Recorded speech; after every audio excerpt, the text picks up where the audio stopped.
Hello everyone, स्वागत है आपका अपने यूट्यूब चैनल पे जिसका नाम है ऑथेंटिक जानकारी। तो इसमें मैं जो ICAR के लिए जो हमारा जो कल मैंने चैप्टर कराया था इकोलॉजी यानी पारिस्थितिक तंत्र में थ्योरी बेस में कल क्वेश्चन करा चुका हूँ। आज मैं क्वेश्चन कराने वाला हूँ जो कि हमारा MCQ बेस है फ्रेंड्स हमारा, जो कि इस परीक्षा में आने वाली परीक्षा में MCQ कम से कम 5 नंबर का आएगा। ठीक है, MCQ हमारा 5 नंबर कम से कम आना है। तो आप लोग बने रहिए और वीडियो को अंत तक देखिए और देखिए क्वेश्चन में जिस लेवल के आ रहे हैं उस लेवल के लेके आया हूँ। तो देखिए किस टाइप से क्वेश्चन वहाँ पे पूछे जा सकते हैं, क्योंकि पर्यावरण से कम 5 क्वेश्चन पूछे जाएंगे यहाँ से। तो पहला क्वेश्चन में क्या कह रहा है कि निम्नलिखित में से, और हाँ फ्रेंड्स मैं बता दूं कि मैं कल भी कहा था कि मैं ये बुक से करा रहा हूँ, एस के झांकी बुक से सर करा रहा हूँ। ये एस के झांकी है जो कि बहुत ही इंपॉर्टेंट बुक है हमारी ये। ठीक है, और एग्जाम ओरिएंटेड या फिजिक्स केमिस्ट्री बायो के लिए बहुत इंपॉर्टेंट है। क्वेश्चन पहला कह रहा है कि निम्नलिखित में से खाद्य श्रृंखला का दूसरा पौष्टिक स्तर क्या है। अब खाद्य श्रृंखला का दूसरा पौष्टिक स्तर क्या है, यानी कि देखिए चैन सिस्टम, यानी कि प्राथमिक चैन सिस्टम में कौन था, दूसरे में कौन है, तीसरे में कौन है। तो आपने थ्योरी नहीं देखी तो जाके देख सकते हैं। ठीक है, अब प्राथमिक जैसे घास वगैरह हो गई तो ये हमारा क्या आता है, देखिए घास को कौन खाता है, बकरी खाती है, और बकरी को अदर जानवर हमारे खाते हैं। लेकिन हमारा कह रहा है फूड चेन सिस्टम का दूसरा पौष्टिक स्तर क्या है। दूसरा पौष्टिक स्तर में क्या आ जाएगा, देखिए चूहा आ जाएगा। मैं ऑप्शन में दे रखा है इसमें बी, यानी कि चूहा जो हमारा दूसरा पौष्टिक स्तर में आ जाता है हमारा। और जैसे कि सांप, सांप हमारा क्या, सांप हमारा केवल मांसाहारी में गिना जाता है, क्योंकि सांप को खाने वाला कौन है, हमारा चील है हमारा। ठीक है, तो ये हमारा फूड चेन सिस्टम के हिसाब से बताया गया है। नेक्स्ट इसमें हमारा कि उपर्युक्त खाद्य श्रृंखला में इनमें से कौन से, उपर्युक्त खाद्य श्रृंखला में कौन है। तो उपर्युक्त खाद्य श्रृंखला में एक उत्पादक, शाकाहारी और मांसाहारी, ये हमारे किस में कहलाते हैं, हमारे उपर्युक्त खाद्य श्रृंखला में आते हैं। ठीक है, पहले उत्पादक आएगा, फिर उसके बाद शाकाहारी आएगा, शाकाहारी के बाद मांसाहारी आ जाएगा। थर्ड क्वेश्चन हमारा, प्राथमिक उपभोक्ता कौन है। अब इसमें जो प्राथमिक उपभोक्ता होता है हमारा, वो कौन होता है, हमारा शाकाहारी है। ठीक है, ये प्राथमिक उपभोक्ता कहलाता है हमारा। ठीक है, उपभोक्ता क्या होता है हमारा, देखिए इसके अंतर्गत वैसे जैविक घटक को शामिल किया जाता है जो मतलब प्रत्यक्ष तथा अप्रत्यक्ष रूप से उत्पादक पर जो निर्भर होते हैं, जो हमारे उत्पादक पर निर्भर होते हैं, उन्हीं को हम लोग क्या कहते हैं, प्राथमिक उपभोक्ता के नाम से हम जानते हैं। जो हमारे अप्रत्यक्ष तथा प्रत्यक्ष रूप से दूसरे पर यानी कि निर्भर रहते हैं, हमारे यानी उत्पादक पर निर्भर रहते हैं, उन्हीं को हम उपभोक्ता यानी कि कंज्यूमर कहते हैं। ठीक है, प्राथमिक उपभोक्ता इसमें से कौन सा हमारा हो जाएगा, शाकाहारी हो जाएगा। अगला है हमारा कि इनमें से कौन पारिस्थितिक तंत्र का जैविक घटक नहीं है। अब पारिस्थितिक तंत्र के जैविक घटक क्या होते हैं, अजैविक घटक क्या होते हैं, तो मैंने कल भी बताया था, आज भी देख ली फ्रेंड्स। जैविक घटक, हमारे जैविक घटक 3 प्रकार के होते हैं। एक होता है हमारा प्रोड्यूसर और कंज्यूमर और डिकम्पोजर, यानी उत्पादक, उपभोक्ता और अपघटक। ये 3 प्रकार के होते हैं हमारे। तो इसमें से देखिए प्रोड्यूसर भी है, अपघटक, उपभोक्ता, यानी कि जलवायु हमारा ये क्या है, हमारा एक पारिस्थितिक तंत्र का घटक नहीं है। ठीक है, ये भी जैविक घटक। अजैविक घटक भी नेक्स्ट में अजैविक घटक होगा तो अजैविक घटक कराता हूँ। ठीक है, इसमें अजैविक घटक नहीं पूछा गया है। तो जैविक घटक 3 प्रकार के हो गए हमारे। चलिए नेक्स्ट क्वेश्चन है हमारा कि प्रकृति के क्लियरनेस इनमें से कौन से, यानी कि प्रकृति में जो साफ दिखाई देते हैं उनको क्या कहते हैं। जो साफ दिखाई देते हैं वो देखिए फ्रेंड्स विघटक, सॉरी, जो साफ दिखाई देते हैं उनको हम लोग क्या कहते हैं, उनको हम विघटक के नाम से जानते हैं। ठीक है, यानी ऑप्शन नंबर इसका सी हो जाएगा। और अब घटक किसे कहते हैं, कह रहा है अब घटक वे होते हैं जो हमारे सूक्ष्म जीवों को शामिल किया जाता है। जिनमें हमारे सूक्ष्म जीव पाए जाते हैं वो हमारे अब घटक कहते हैं, और जिनमें नहीं पाए जाते हैं वो हमारे विघटक, यानी जो साफ दिखाई देते हैं उन्हें हम लोग क्या कहते हैं, क्लियरनेस के नाम से, विघटक के नाम से जानते हैं। ठीक है, अगला क्वेश्चन है निम्नलिखित में से कौन सा सर्वाहारी नहीं है। अब सर्वाहारी कौन सा नहीं है, तो इसमें जो सांप है हमारा, ये हमारा एक सर्वाहारी नहीं है। ऑप्शन नंबर डी हो जाएगा, सर्वाहारी एक हमारा क्या है, मांसाहारी है। बाकी जो हमारे जानवर है हमारे सब सर्वाहारी के अंतर्गत आते हैं। चलिए नेक्स्ट क्वेश्चन हमारा कि क्वेश्चन कह रहा है कि डॉक्टर ज्योति घोष किस क्षेत्र से संबंधित है। वेरी इंपॉर्टेंट क्वेश्चन है हमारा, डॉक्टर ज्योति घोष किस क्षेत्र से संबंधित है। ये हमारे पारिस्थितिक तंत्र से संबंधित थे हमारे। वेरी इंपॉर्टेंट क्वेश्चन है हमारा, ऑप्शन नंबर सी हो जाएगा।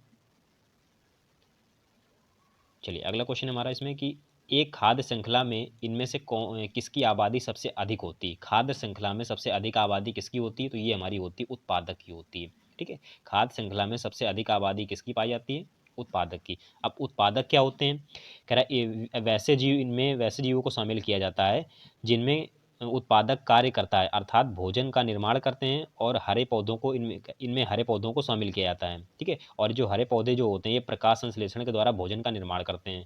ठीक है, तो यही हमारे क्या है, एक प्रकार के कहलाते हैं, उत्पादक कहलाते हैं। ठीक है, तो ऑप्शन नंबर डी हो जाएगा। चलिए नेक्स्ट क्वेश्चन हमारा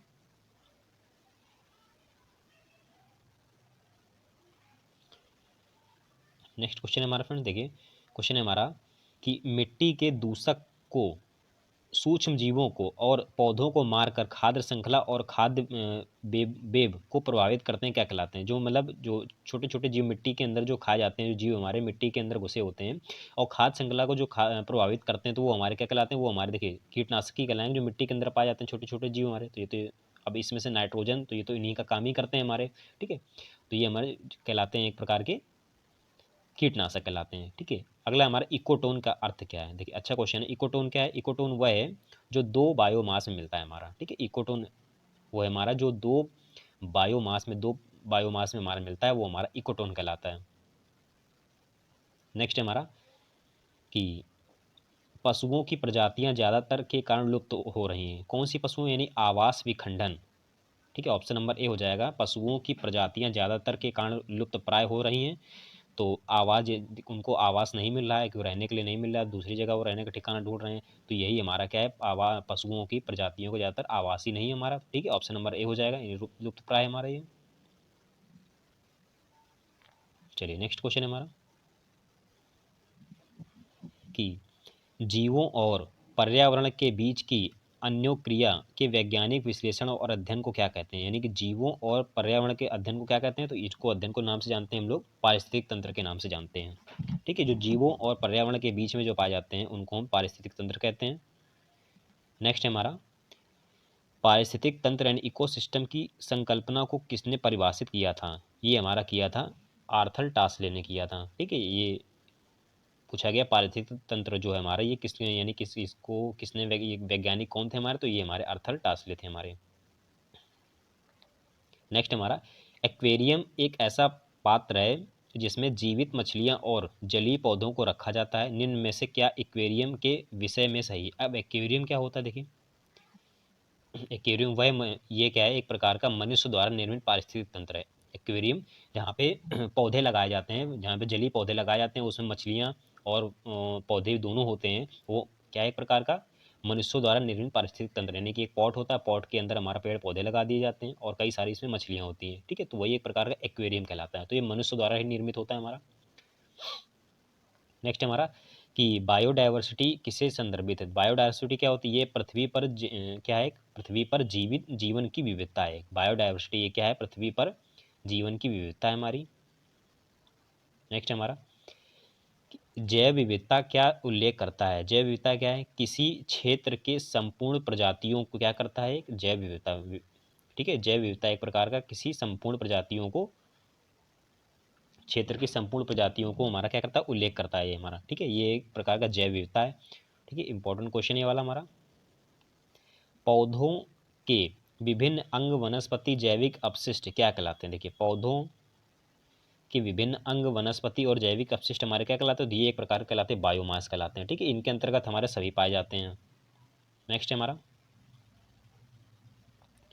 कि वनस्पति और जीवों का उल्लेख है। वनस्पति और जीव, देखो वनस्पति के अंतर्गत क्या आता है? ये तो हमारे पौधे भी आते हैं और जानवर भी आते हैं, तो वनस्पति के अंतर्गत हमारे पूरा पूरा उल्लेख किया गया है। नेक्स्ट हमारा बायोलॉजिकल हॉटस्पॉट की मुख्य विशेषता निम्नलिखित में से है। तो बायोलॉजिकल हॉटस्पॉट की मुख्य विशेषता हमारी क्या है? तो मुख्य विशेषता है हमारी इसकी कुछ प्रजातियां की फिलहाल विलुप्तता स्थिति है। यानी कि बायोलॉजिकल एक प्रकार का क्या है, हॉटस्पॉट की मुख्य विशेषता यही है कि ये उसमें एक प्रकार का कुछ प्रजातियां जो हमारी विलुप्त हो चुकी हैं, यही एक प्रकार का बायोलॉजिकल हॉटस्पॉट है। फ्रेंड्स इसी टाइप से आपसे क्वेश्चन वहाँ पे बन सकते हैं, ठीक है। इजी क्वेश्चन नहीं है, क्योंकि एग्जाम की डेट बढ़ चुकी है, तो अप्लाई करने वाले भी ज़्यादा बढ़ जाएंगे, ठीक है। नेक्स्ट हमारा कि मॉन्ट्रियल सम्मेलन सन 1987 में कौन सा बड़ा फैसला लिया गया था? तो 1987 में बड़ा फैसला लिया गया था हमारा, विकसित देश 2000 तक पूरी देश में सीएफसी उत्पादन कर प्रतिबंध लगाएंगे, ठीक है। मॉन्ट्रियल प्रोटोकॉल जो हमारा सन 1987 में कौन सा सबसे बड़ा लिया गया था? तो ये सन विकसित किया गया 2000 तक पूरी तरह से सीएफसी उत्पादन प्रतिबंध लगाएंगे। चलिए अगला क्वेश्चन हमारा कि इनमें से कौन सा स्तनधारी जीव मानव जनित मौसमी परिवर्तन के कारण विलुप्त हो चुका है? तो इसमें से कौन सा जो हमारा विलुप्त हो चुका है? ये फ्रेंड्स जो क्वेश्चन है हमारा ग्रुप डी में कई बार क्वेश्चन पूछा जा चुका है, ठीक है। ब्रेसस केई मेलोमिस, तो ये एक प्रकार का स्तनधारी जीव है जो हमारा विलुप्त हो चुका है, ठीक है। रेड डाटा बुक जिसे लाल सूची कहते हैं, ये क्या है? तो रेड डाटा एक प्रकार का क्या है, इसमें संकटग्रस्त वस्तुओं, पेड़ पौधों, दस्तावेज, यही हमारा क्या दर्शाएगा? ऑप्शन नंबर इसका डी हो जाएगा। इजी क्वेश्चन है हमारा ये। मार्टिकल संलेख का लक्ष्य क्या है? मार्टिकल संलेख ये किससे संबंधित है? ये हमारा ओजोन से संबंधित है, हमारा ओजोन अवक्षय को कम करना। ऑप्शन नंबर ए हो जाएगा।